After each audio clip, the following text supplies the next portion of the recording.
Molweni namkelekile nonke kwezitshiza be-entertainment guys. Namhlanje ndicela ukunivusa ngevideo katata uChris Mosamseleko apho ke athetha khona about the importance of ukukhala as indoda. Mandingathethi kakhulu, mandifake ivideo, then at the end ndizobuya necommentary yami yonke yazi ngathi uyithanda kakhulu Mseleko le ngane.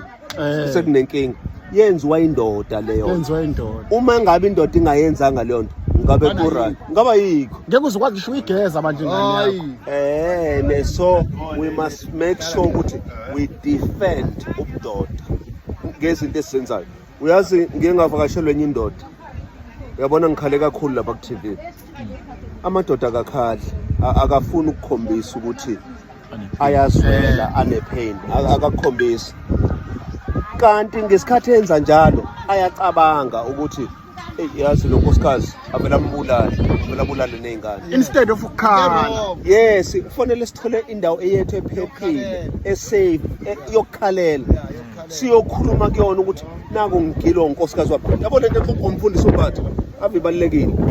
Ukuthi wakwazi ukusurvive kanjani unkosikazi efebile. So of course guys, I think most of viewers othandwa nesithembu the time utata uMosamseleko bekhala kakhulu kwi-show, most of us njengoba yena seveza into ba no, sometimes ngabafazi bayamhlupha. Most yethu ibicinga bafansi ba ukhaliswa ingulo, and there were even some people that came forward besitsho into yokokubana let us not judge utata uMosamseleko njengoba ekhala kangaka. One of the side effects of this stroke is that you become very emotional. So uninzi lethu ke sacinga ba oh inoba the reason as to why ekhala kangaka is because ucinga abantwana bakhe, ucinga ba ayikho unity between abafazi bakhe, that is why ekhala kangaka. Singazi ba kanti mhlawumbi is hiding behind esisigulo, kanti uyazi ba ukhupha imbilini yabafazi abamgezelayo. So abantu ke baye bayivuyela kakhulu le video khona othe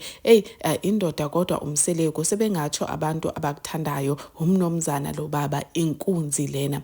Kukhona ke no comment leyo wathi amadoda will never be safe to cry, bahlekana bodwa laba from teenagehood babukisa ngomunye mayezwa ubuhlungu, bajwayele nokuthi bazizwe ubudoda babo ngokubukisa ngomunye wabo, bazizwe amandla ngomunye. They can never be safe from each other even when they go to the police station to report abuse. Guess what? Policemen laugh at them and make fun of them. It's not women. So ebechaza ke lo sisiyo in the comment yakhe bechaza ukuthi the only time that men can cry is if bathola umuntu wesifazane that will understand them. So yeah guys, ke nazo indaba of the hour. Ngicela si comment it down on the comments and nizonibona on the next one. Bye.